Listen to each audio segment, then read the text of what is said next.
જય જવાન જય કિસાન દોસ્તો, હું બ્રિજરાજ સોલંકી। મિત્રો, ગુજરાતની અંદર ખેડૂતો માટે સૌથી મોટામાં મોટું આંદોલન આમ આદમી પાર્ટીના ગુજરાત પ્રદેશ અધ્યક્ષ ઈશુદાનભાઈ ગઢવી કરવા જઈ રહ્યા છે।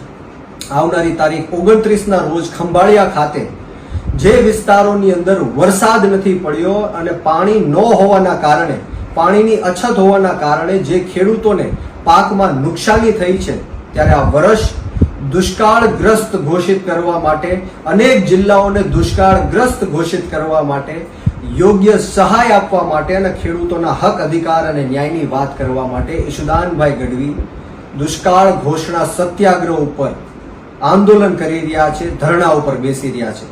મારા ગુજરાતના 54 લાખ ખેડૂતોને વિનંતી છે કે ઈશુદાનભાઈ ગઢવીએ અનેક વર્ષોથી ખેડૂતોના હક, અધિકાર અને ન્યાયની લડાઈ લડી છે। ટીવીના માધ્યમથી, ન્યૂઝના માધ્યમથી ઈશુદાનભાઈ ગઢવીએ ખેડૂતોનો અવાજ બુલંદ કર્યો છે, ખેડૂતોનો અવાજ સરકાર સુધી પહોંચાડવાનું કામ કર્યું છે। ત્યારે ખેડૂતો માટે જો ઈશુદાનભાઈ ગઢવી આંદોલન ઉપર બેસતા હોય, ધરણા ઉપર બેસતા હોય, તો આપણી પણ નૈતિક જવાબદારી છે કે ઈશુદાનભાઈ ગઢવીને આપણે સાથ સહકાર આપીએ।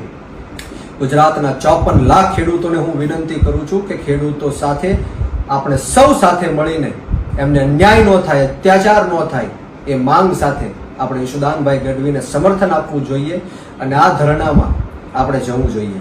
જય જવાન જય કિસાન, ભારત માતા કી જય।